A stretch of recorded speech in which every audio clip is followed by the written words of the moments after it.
Однажды сподвижники были с пророком, саллаллаху алейхи вассалям, и они увидели выносливого, сильного человека, погруженного в работу. Сподвижники представили, что если бы он служил для религии, было лучше, и они сказали, если он был бы на пути Аллаха, то это было бы намного достойнее. Тогда пророк, саллаллаху алейхи вассалям, чтобы исправить их мнение, сказал, если он работает ради детей, то он на пути Аллаха, если работает ради престарелых родителей, то он на пути Аллаха. Вся работа, в которой есть служение обществу, достаток для общества, то это работа на пути Аллаха. Джихад осуществляется не только сражением, но и работой для улучшения общества, выполнения полноценной роли в обществе. Возьмем различных работников, которых ты видишь. К примеру, те, кто подметают улицы. Если они перестанут работать 3 дня, то город загниет. А если плотники перестанут работать или водопроводчики перестанут работать, то завершится общее благополучие города. Город разрушится. Каждый выполняет свою роль. Мы уважаем все профессии, потому что они дополняют нашу жизнь.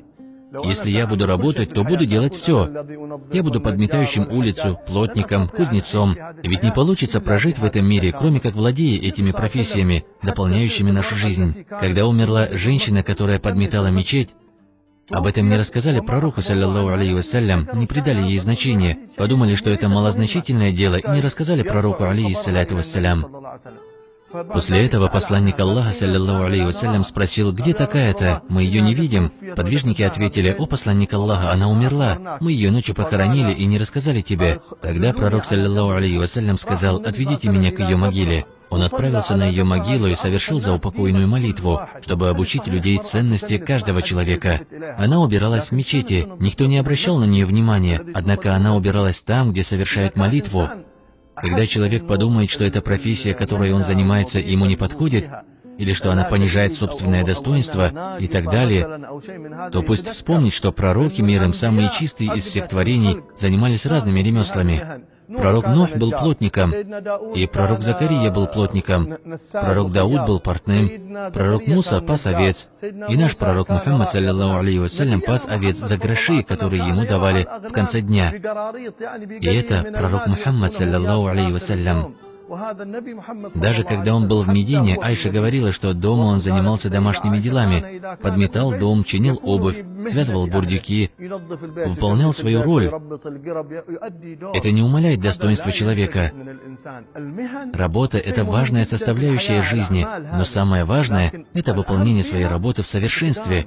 Это ответственность, которая между нами и Аллахом.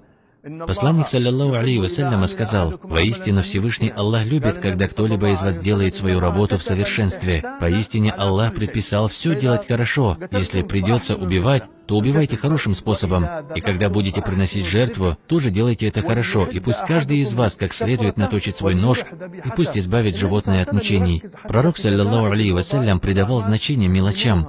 Даже в тонких работах совершенствуйте, выполняйте свою роль полноценно. В чем больше всего наше общество сегодня нуждается? Чтобы каждый выполнял свою роль совершенным образом, и чтобы каждый уважал профессию другого. Этим наше общество, наше существование друг с другом станет полноценным, и общими усилиями наша семья, наш город, наши рынки, наша жизнь станет прекрасной, далекой от смут. Наш господин Али ибн Абу Талиб, несмотря на то, что он был зятем посланника, саллаллаху алейхи вассалям, курайшитом, героем, храбрецом, иногда и он работал за плату.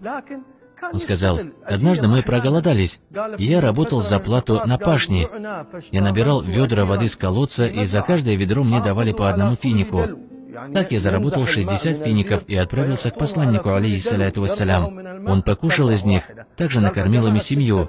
И это Али ибн Абу Талиб. Не вредно для человека работать, заниматься делом, играя свою роль в этом обществе, какой бы она ни была. Это послание нам от посланника, алейхиссаляту вассалям, чтобы мы работали, занимались чем-то полезным. Каждому молодому надо обучаться, придавать значение тому ремеслу, которым он может заниматься, не откладывать, выполнять ту роль, которую требуют от него, чтобы достигнуть большой цели. Но не нужно спешить. Некоторые люди сразу хотят стать директорами, крупными торговцами. Занимайтесь и поднимайтесь по карьерной лестнице постепенно, и будьте уверены, что эта роль очень важна в жизни, и что это из сунны посланника Аллаха, саллаллаху алейхи вассалям.